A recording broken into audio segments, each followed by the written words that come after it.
3 janji lelaki yang biasanya tak buat pun selepas kahwin. Tapi tak semua, Alhamdulillah. Ada yang lepas berumah tangga, dia dah bertanggungjawab, dia dah berubah. Kadang 360 darjah berubah terus. Ada, Alhamdulillah. Berkat sokongan, doa, nasihat daripada isteri dan keluarga. Tapi kebanyakannya masih lagi tinggal janji sajalah. Pertama sekali, dia janji dia tak nak berhutang lagi dah. Tak nak ada sikap jenis tabiat suka berhutang. Payah. Lepas menikah, disebab perkahwinan ni kan banyak komitmen.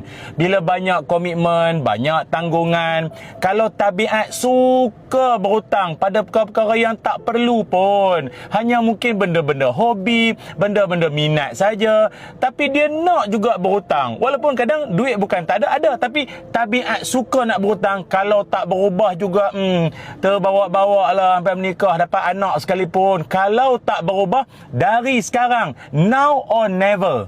Yang keduanya adalah kadang dia janji, sekarang dia tak semayang. Dia tak konsisten lah. Kadang subuh semayang, zuhur tak semayang. Kadang subuh tak semayang, maghrib dengan isyak je semayang. Tak cukup 5 waktu. Dia janji lepas kahwin dia akan cukup 5 waktu sehari semalam dia solat. Ingatlah, nak berubah jadi orang yang betul-betul taat pada Allah, jaga solat itu dari sekarang.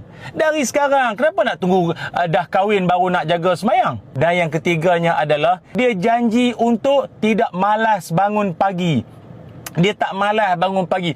Sekarang kadang lagi teruk hari menikah, hari akad nikah pun bangun lambat. Ya Allah, orang lain excited, pakaian, siap-siap semua rombongan. Dia lambat, pengantin lambat bangun. Ya Allah. Dia kata tak apa, lepas kahwin nanti saya akan cuba bangun lebih awal sikit lah. Sekarang dia bangun pukul 10 pagi. Nanti lepas kahwin dia bangunlah pukul 9.30 pagi lah, awal sikit lah. Pagi-pagi burung dah pergi, pulang dengan perut yang sarat. Tapi manusia belum bangun lagi, patutlah hidup makin melarat. Jangan jadi manusia yang hanya sekadar janji, tapi sekadar untuk, apa kata orang, menyedapkan telinga orang yang dengar aja. Bakal isteri tu dengar, bakal keluarga mertua dengar saja. Oh, saya janji. Tinggal janji, tak buat pun. Nak berubah dari sekarang.